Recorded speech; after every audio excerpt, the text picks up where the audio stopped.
But if someone's traveling there for like a work project, for example, that's going to put them in a city for 3 weeks, a lot of those people traveling for work are choosing to stay in short-term rentals versus a hotel because they have a kitchen, so I think it really depends on the length of stay and the type of work they're doing. So you want to be a real estate investor, but where do you start? How do you know what information and sources to trust? That's where I come in. I'm Jonny Catani, and this is the Investor Relations Real Estate Podcast.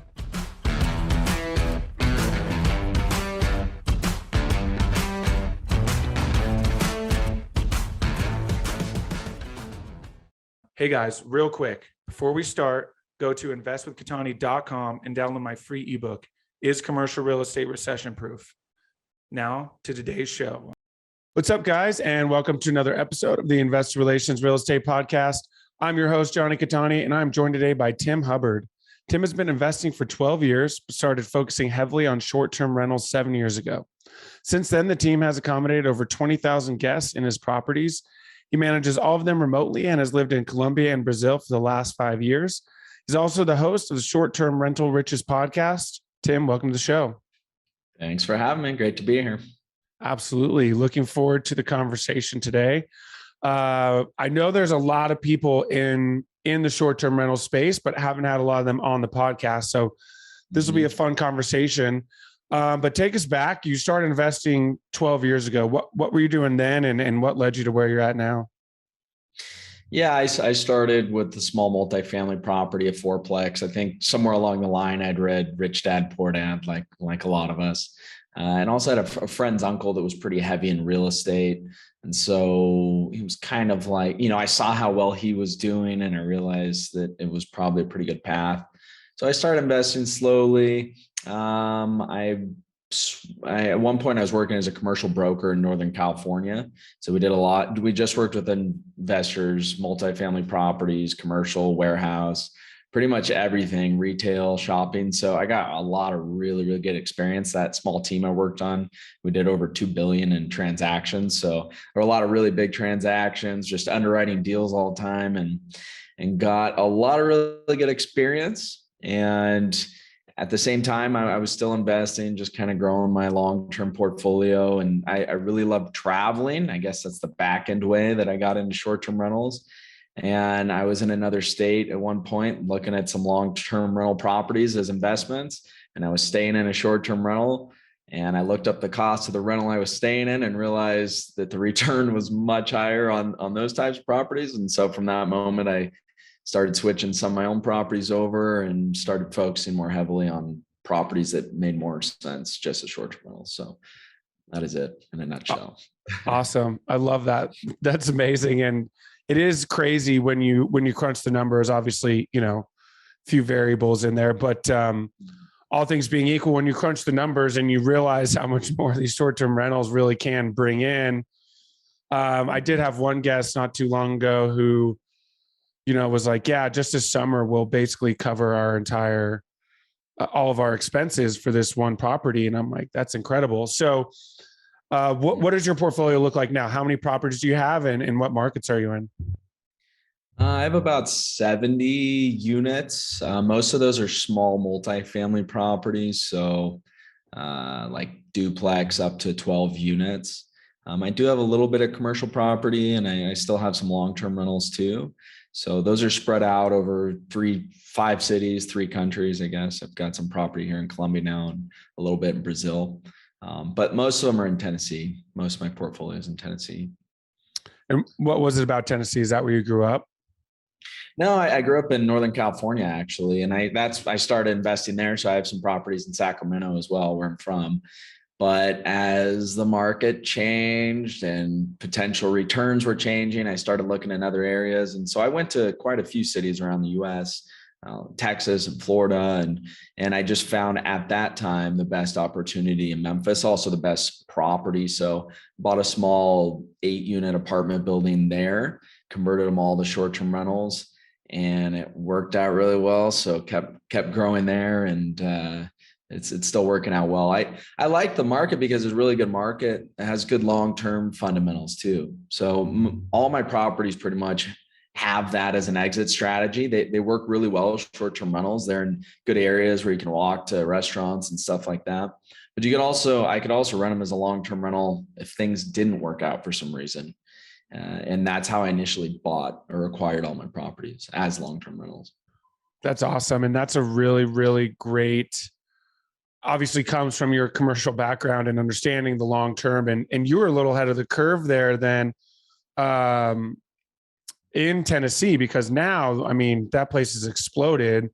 Obviously, I'm sure you kind of anticipated that just based on what you were seeing.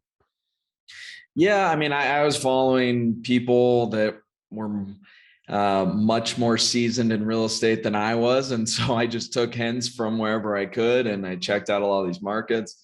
And that one made sense to me. A lot of people, Nashville is really blown up, and that's what most people think of, I think, when they think of Tennessee. I've actually invested a lot in Memphis, but it's a really good rental market, and it's growing, and it has really good fundamentals still. Low cost of living, it's very landlord friendly.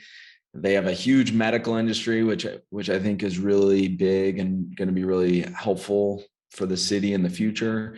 Ford just announced like a $6 or $7 billion plant that they're building there, and they're gonna have thousands of jobs. It's home to FedEx, CEO, the headquarters for FedEx. So it's got a lot going for it. And so, yeah. Love that. I love Memphis. Been to Nashville more recently, but drove through Memphis a while back, and it was a lot of fun. Obviously, the food's amazing as well. So hard to beat that. I'm a big food guy. So yeah. Awesome. So what does it look like now? Obviously, I guess first talk about what struck you about Brazil and Colombia and why you've made that your resident, and then what it's like managing all of this, kind of internationally. Yeah, good question. So I guess the first thing, I've traveled a lot, over 70 countries, and I've gone back to a lot of the ones that I really like. And really, where I'm at here in Colombia and the city I spend time in Brazil are kind of just two of my favorite places to go. And so my business was set up pretty well, to where I could operate it remotely. And now it definitely is. I have a really great virtual team, and then I've got good teams on the ground. And so, yeah, I just like spending my time down here. And I think there's the opportunity to invest in the US has been really good. And I can also take advantage of financing in the US, where here in Colombia and Brazil, as a foreigner, you don't really have any financing options. So for me, I liked living down here, but the investment returns were still higher in the US. And I like the fundamentals of the US still as a rental market. We need more housing, especially in some cities. And it's kind of turning into, what people are calling a renter's nation. So putting more demand on a lot of the rental properties. Is it still as fun living there? A lot of times they tell you when you go vacation somewhere, everybody wants to move, but is it still just as fun living there?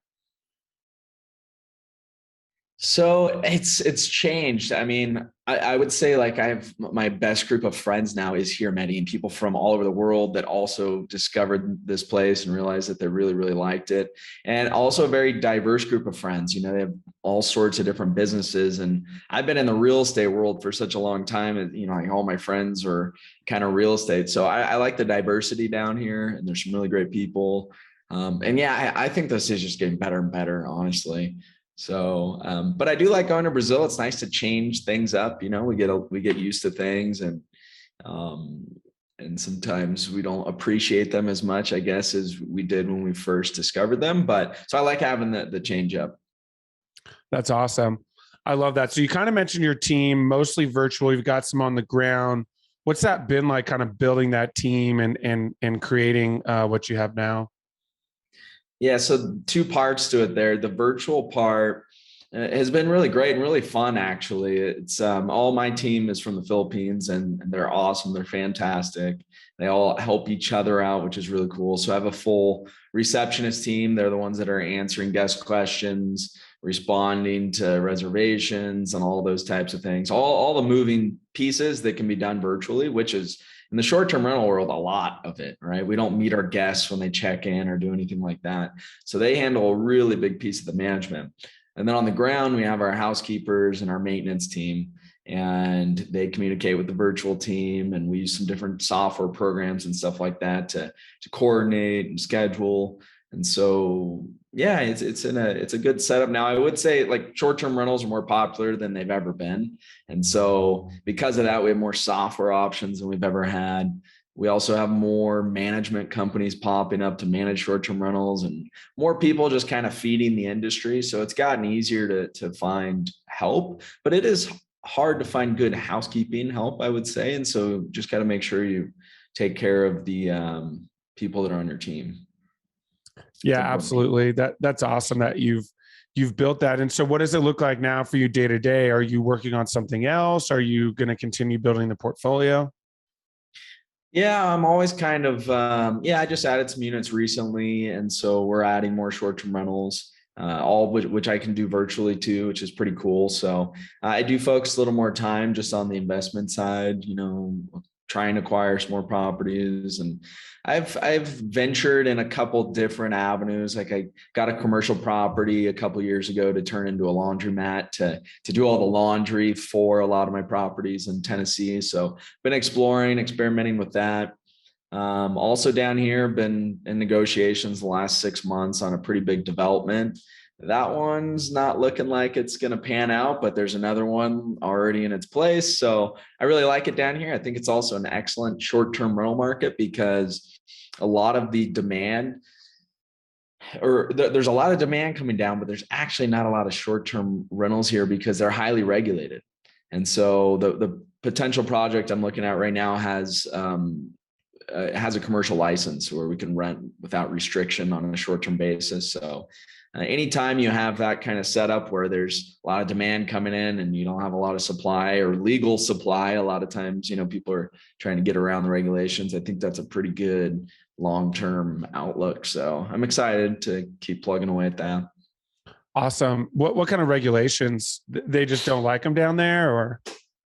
Well, you just, most of the time when someone's talking about short-term rental regulations, it's for stays under 30 days. It's considered short-term. And so down here, a lot of the buildings are high-rise, like condominium buildings, and they've had Colombian owners in them for a long time. Or, if they're a new building, they have a lot of Colombian owners in them, and they just don't want a lot of people coming in and out on a regular basis. And so unless the building as a whole has a majority vote to allow short-term rentals, or it has a license for short-term rentals, you can't do it. And so there's a ton of people. I mean, I've never seen so many foreigners down here. I swear it's like every weekend there's another couple thousand or something. It's crazy. So there's a lot of people coming down, and a lot of these buildings just don't have the license for it. Fascinating. Any potential to invest in coffee farms or anything like that down there? I know that's a big thing that's popping up. Yeah, I mean, I think agriculture is a great investment, and especially coffee. It's, and they have excellent coffee down here in Colombia. So I know that there's a lot of opportunity in that. I don't know any like specific deals or anything like that, but I know Colombian coffee is really good, and I know a lot of people drink it. Yeah, absolutely. I'm a big fan. Awesome. I love that. That's anything so obviously kind of economically here in the US, things are starting to change a little bit. Mm-hmm. Is anything changing in the short-term rental market, increase in cancellations, not as many reservations, or are things still going at, as they normally would? Well, I think first, when we talk about short-term rentals, it's a really huge segment of rentals. I mean, you have everything from the yurt out in the desert and Joshua Tree to like a castle on the cliff of an ocean in Ireland, so there's a huge range of short-term rentals. And I think they all come with their own amount of risk. So I feel pretty comfortable with the types of properties that I've been acquiring because I bought them initially as long-term rentals. And I know, and they're not high end long-term rentals. So yeah, I know things have been changing in the economy. A lot of talk about recession, or maybe we're already in one. Consumer debt's going up, and people starting to default on auto loans, and all of these things. And so, if a lot of this discretionary income continues to get removed from the middle class mainly, it could really impact a lot of short-term rentals. But I think it's going to impact more the vacation type short-term rentals, where people were going on vacation, if they don't have as much discretionary income. So I feel comfortable with the types of properties that I have, also because there's a bit of a business component to them, and they're in cities that are a decent size where there's people coming in and out. And there are a lot of people returning to the office now, returning to offices now. So work travel is going up. And, so yeah, depending on what kind of segment of short-term rentals you're operating, might not be as juicy of returns as it has been in the last few years. Okay, that's a very, very fascinating point. I didn't even think about that. That yours are, as much as people can come there and vacation, yours are also centered around people coming in for business. You mentioned the medical aspect in Memphis. Obviously, travel nursing is huge right now. Yeah. So I'm sure that's a component. And then are you seeing for business travel, are a lot of people choosing Airbnbs over hotels for their business travel? I think it depends on the sort of use case, like when I go to a conference, for example, if the conference is held in a hotel, I like to stay in the hotel just because it's convenient and you get to network with people and do all that. But if someone's traveling there for like a work project, for example, that's going to put them in a city for 3 weeks, a lot of those people traveling for work are choosing to stay in short-term rentals versus a hotel because they have a kitchen, so I think it really depends on the length of stay and the type of work they're doing. But I know that it is coming back. And one of the things that's nice, no matter kind of what happens in the economy, is that the average length of stays are still going up. So more people still can work remotely, and so they're staying a little longer.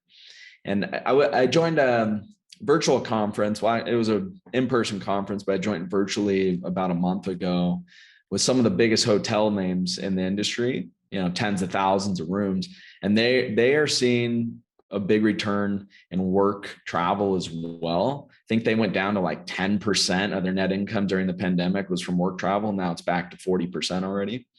And their biggest opportunity, which I would agree with, are places they said that people are going to for work. So these are usually larger cities, but that also have a leisure component. So if someone goes to the city and they were supposed to be there Monday through Friday, now maybe they come in the Friday before and they leave the Sunday after, and it's a longer reservation. They kind of do both at the same time. So I think that's some pretty good opportunity if someone out there is looking to get into short-term rentals. And I think I would feel comfortable investing in those places still, even with the way things are. Yeah, I love that. That's, excuse me, my friends are talking about kind of along that same line. I think a lot of people are discovering, like you said, with working remotely, where, if you go stay even, like, when does the discounts kick in? Is it if you rent it for like 30 days, Airbnb automatically kicks in a discount, right? Or is that only if the owner? Yeah, no, that's all up to the owner. So, okay. And you're seeing a lot of that with owners, especially in like vacation-y or a lot of leisurely places. Yeah. Offering discounts for longer stays. Yeah. I don't know if they're necessary. Like, I don't offer discounts normally for long-term stays. We just have more people booking longer-term reservations, okay, which is nice, So you can definitely entice more people maybe to book longer-term stays if you have a month discount or you have a week-long discount. But I actually don't use Airbnb's pricing tools. There's another company I use that handles all my pricing. It's called Price Labs, and it integrates with all of my listings wherever they're listed, and it changes daily, kind of like a airplane flight. Oh, price fascinating. Okay, so they have just a bunch of data points that they use to.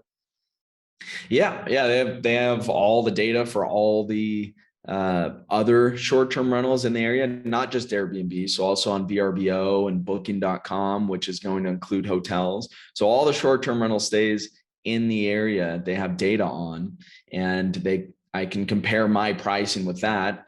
It also accounts for things like vacancy and, if there's events in the area, if there's seasonality. So it's some really good information. And yeah, if anyone out there is using Airbnb's pricing tools, I'd recommend switching. Fascinating. It's called what? Price Lab? It's called pricelabs.co. There's a few other ones out there. That's the one that I use, but there's another one called Wheelhouse, and I've tried a few in the past, but Price Labs works really well for me. Fascinating. Okay, that makes sense. And so that's why you'll see. So okay, so and what does Airbnb compare to that? Do they adjust, or you have to go in and manually adjust for all of those things? Like an event, if you find out an event's in that city, you would have to go in and adjust the rates. If you were just using Airbnb's model, like metrics that Airbnb's using, I will tell you from, the times that I've seen what prices they recommended for my properties, they seemed way lower. I mean, even like 25% lower, which kind of makes sense. They make their money when someone makes a reservation. And so they want more people to book. It's kind of my thinking on it. I don't think they have all the data tools. They're not comparing with VRBO and their competitors with their rates. So there's way less data that they're using, I would say. They may be comparing with occupancy, but I honestly have never used it. I've just seen what they've recommended and compared to my own data and decided not to use it. Interesting. Yeah.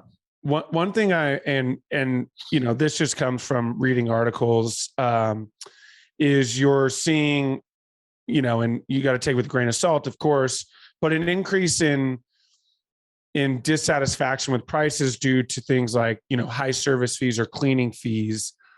What are what are you seeing as an owner when it comes to that stuff? Is that stuff having to increase due to your costs, or are you seeing owners who are seeing that as an opportunity to just get more money? Yeah, the housekeeping charge is an interesting one because there's quite a few little subtle things that go in there. And there's different ways that people price theirs. So, some people want to make extra money off their cleaning fee, and some people just charge what their cost is. I would say across the board, that cost has gone up, wages and stuff have gone up. And so that has gotten a little higher. There's a point, like for example, let's say you had a one night minimum stay and it was just to make things easy. It was $100 a night and your cleaning fee was $100. Then people are probably less likely to book one night stays with you. They just wouldn't see the value, right? So if they booked a 3-night stay, for example, and they're paying $100 for cleaning, that psychologically is just a little easier for them to do. So there's things that you can do with the price of your cleaning fee to make it seem more fair with the guests that are booking. And then there's different ways to price it. I think the easiest way to do it to make sure you're not too far on one end or the other is kind of just take an average of other comparable rentals in your area, maybe take an average of 10 or 20 and make sure that you're not like on one extreme. Interesting. Yeah, that's very fascinating. And this is typically amongst the more vacation centered ones, at least that I was reading about, but definitely an interesting point. And I appreciate that insight there. So as we wrap up here, I've got 5 questions I asked all of my guests. It's the final 5. So we'll jump to those. First question, best advice you've gotten from a mentor? That's a good question.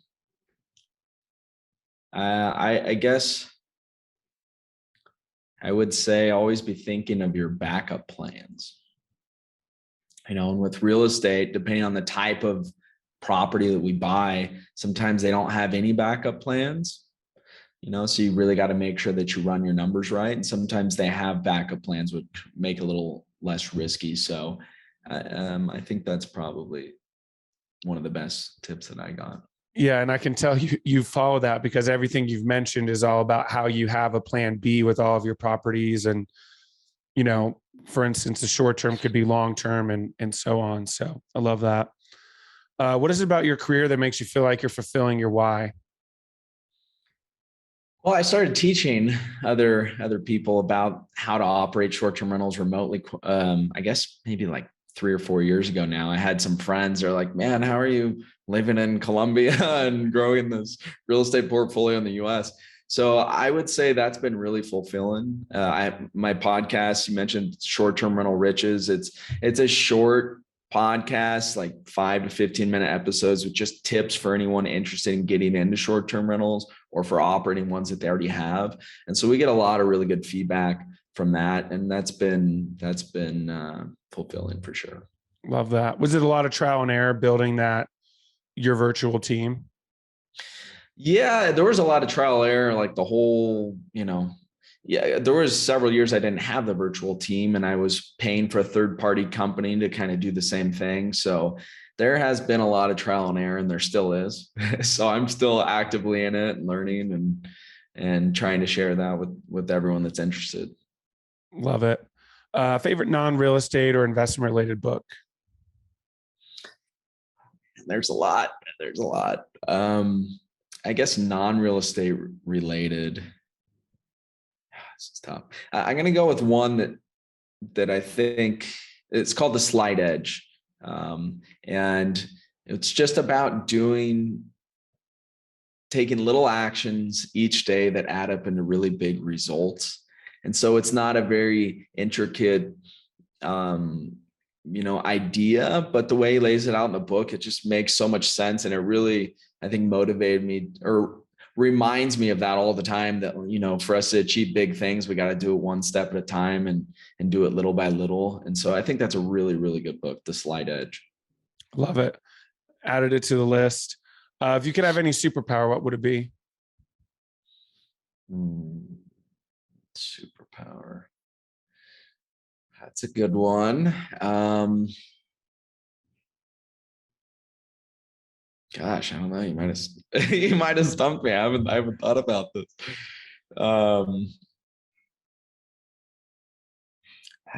Maybe it would be really cool to be able to go back in time, and witness some like really big historic events that shaped the way we're living now and get like a much, much better feel for them than I could reading out of a history book.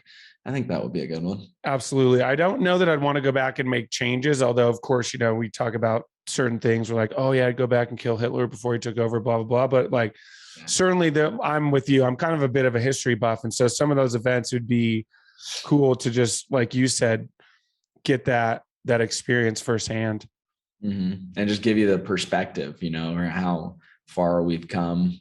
Yep. I guess, since back then. Absolutely. Pull out your phone and start recording, and they're like, what the heck are you doing? Yeah. Awesome. And last one, what's the best way for people to get a hold of you and learn more? So I have my podcast, Short-Term Rental Riches. It's on all the platforms. And then I also have a website, restmethods.com. I've got a bunch of free resources on there for anyone interested in short-term rentals. You can also contact me or email at tim@restmethods.com. So cool. Either of those ways. We'll link that in the show notes. Tim, this has been awesome. I really appreciate all your insight into the short-term rental world. Yeah. Thanks for having me on. Always Absolutely. Fun chatting. Hey guys, thank you so much for watching today's episode. I hope you really enjoyed it. Listen, I know it's cliche and you hear it all the time, but please don't forget to like and subscribe to the channel so you know when the next video is coming out. Even though this is technically a daily podcast, it's coming out the next day. We have a ton of content coming your way. So please like and subscribe. It helps a ton. Leave comments. Would love to know what you guys think. And we will see you on the next one. Thanks so much.